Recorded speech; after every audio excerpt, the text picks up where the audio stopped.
Okey, sebelum ni kita dah belajar topik 6.1, pengelasan unsur di mana kita belajar tentang atom, molekul, unsur dan juga sebatian. So kali ni kita sambung 6.2 campuran. Okey, cuba kamu tengok rajah ini. Okey, apakah bahan ini? Adakah unsur ataupun sebatian? Ya, kita panggil dia unsur. Kenapa? Setiap satu atom yang ada dekat sini terdiri daripada unsur yang sama. Okey, begitu juga dengan bahan ini. Okey, setiap satu molekul ini terdiri daripada bahan yang sama. Maka kita panggil dia sebagai unsur. Untuk yang ini pula, setiap satu molekul dia ni, dia ada lebih dari satu jenis unsur. Okey, kat sini ada dua jenis unsur. Di mana unsur-unsur itu bergabung secara kimia. Maka kita panggil dia sebagai sebatian. Boleh? Baik, yang ini pula kita panggil dia sebagai, nak panggil sebatian tak boleh. Sebab apa? Sebab dia tidak bergabung secara kimia. Kita panggil dia sebagai campuran. Okay, dia ada lebih daripada satu jenis unsur yang bercampur secara fizikal sahaja. Okey, sama dengan yang ini. Satu jenis unsur, satu jenis unsur. Okey, bercampur dalam satu bahan tetapi tidak bergabung secara kimia. Maka ini juga adalah campuran. Okey, sama juga dengan yang ini. Okey, ini adalah satu sebatian. Ini pula satu lagi sebatian yang berbeza.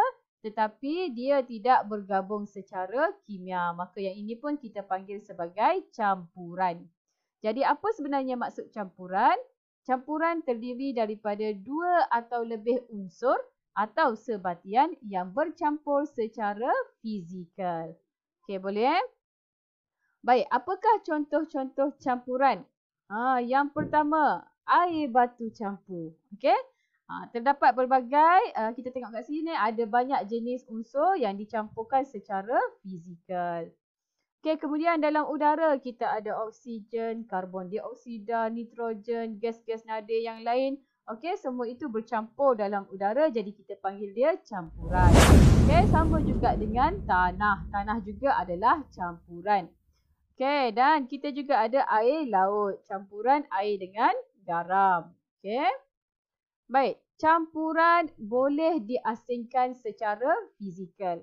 Okey, dia terbentuk tadi secara fizikal dan kita nak asingkan dia pun secara fizikal juga. Okey, jadi kat sini ada beberapa kaedah untuk pengasingan campuran. Contohnya penurasan, penyulingan, pemisahan menggunakan magnet, pengenapan, pengapungan dan juga kromatografi. Okey, kita tengok satu persatu. Okey, untuk kaedah penurasan terlebih dahulu. Baik, kaedah penurasan untuk campuran cecair dengan pepejal. Di mana dia boleh mengasingkan pepejal tidak larut daripada cecair. Contohnya kita ada serbuk kopi. Okey, kita letakkan kertas turas, kemudian kita masukkan air. Jadi air kopi akan masuk ke dalam bekas kat bawah ni, manakala serdak kopi yang tidak larut tadi dia akan tertinggal dekat atas. Okey, contohnya kita ada air yang bercampur dengan pasir. Pasir ni dia tidak boleh larut dalam air. Jadi kita boleh guna penurasan. Kita masukkan dan kita letakkan kertas turas. Jadi yang keluar adalah air sahaja. Manakala pasir yang tidak larut tadi tertinggal dekat kertas turas. Okey, seterusnya kaedah yang kedua adalah kaedah penyulingan. Iaitu untuk campuran cecair dan cecair. Okey, kita boleh mengasingkan cecair dengan cecair lain dengan takat didih yang berbeza. Okey, syarat dia kedua-dua cecair itu mesti ada takat didih yang berbeza. Contoh kat sini air garam. Okey, kalau air biasa, okey, suhunya adalah takat didih 100 darjah Celsius. Okey, tapi kalau air yang bercampur dengan garam, okey, dia akan jadi lebih daripada 100. Katalah 103 darjah Celsius. Okey, bila mencapai suhu 100 darjah Celsius, maka air biasa dia akan mendidih dan jadi wap. Okey, bila dia jadi wap, dia akan disalurkan ke kondenser. Kondenser ni permukaan luar dia sejuk sebab kita masukkan air. Okey, jadi bila dia sejuk, dia akan mengkondensasi wap tadi kembali menjadi titisan air. So, yang akan terhasil kat sini adalah air suling. Kita tengok contoh yang kedua. Air dan etanol. Okey, takak didih air 100 darjah Celsius. Takak didih etanol 79 darjah Celsius. Okey, jadi siapa yang lebih rendah takak didih? Etanol. Maka kat dalam ni etanol akan mendidih terlebih dahulu, dia jadi wap, masuk ke kondenser, dia akan terkondensasi menjadi titisan cecair semula. Jadi yang terhasil kat sini adalah etanol. Okey, etanol sahaja yang akan terhasil kat sini. Okey. Ini adalah salah satu kita kata aplikasi iaitu untuk mengekstrak, menghasilkan minyak wangi. Okey, kita guna kaedah penyulingan.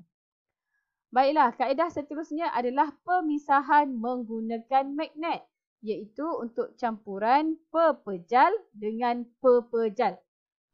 Di sini kita nak asingkan pepejal yang bersifat bahan magnet dengan pepejal tidak bersifat bahan magnet. Okey, so contoh kat sini kita ada campuran pasir dengan logam. Okey, so bila kita dekatkan magnet, logam akan tertarik pada magnet. Okey, pasir pula dia tak akan tertarik, jadi dia tertinggal kat dalam bekas ni.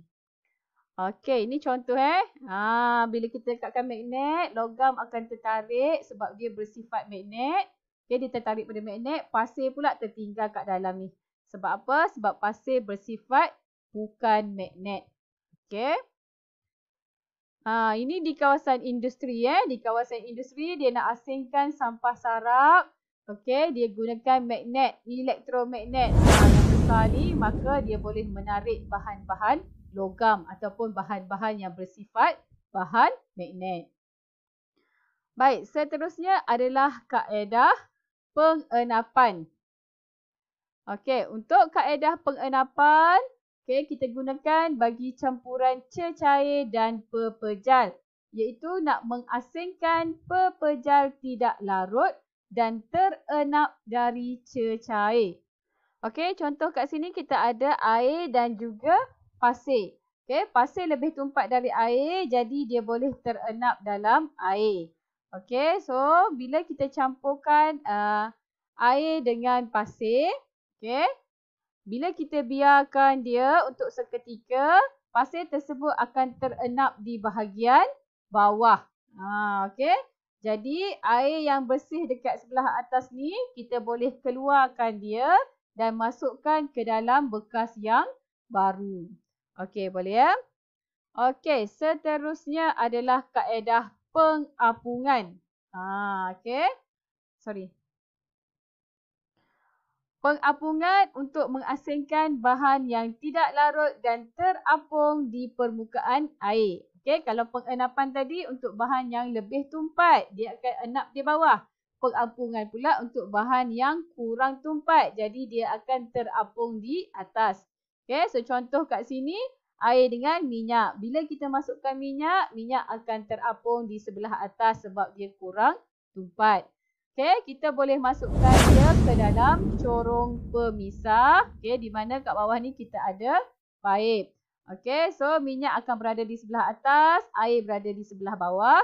Jadi bila kita buka paip, air akan keluar ke dalam bika. Okey, sampai dah nak habis air tu, kita terus tutup balik paip. Jadi minyak tak akan masuk dalam ni. Okey, last sekali kita ada kromatografi. Okey, kalau yang tadi tu untuk campuran yang banyak. Okey, kalau kromatografi ni untuk mengasingkan jumlah campuran yang sedikit. Okey, biasanya dalam pewarna makanan ke, dalam air kencing ke. Okey, contoh ni pewarna makanan.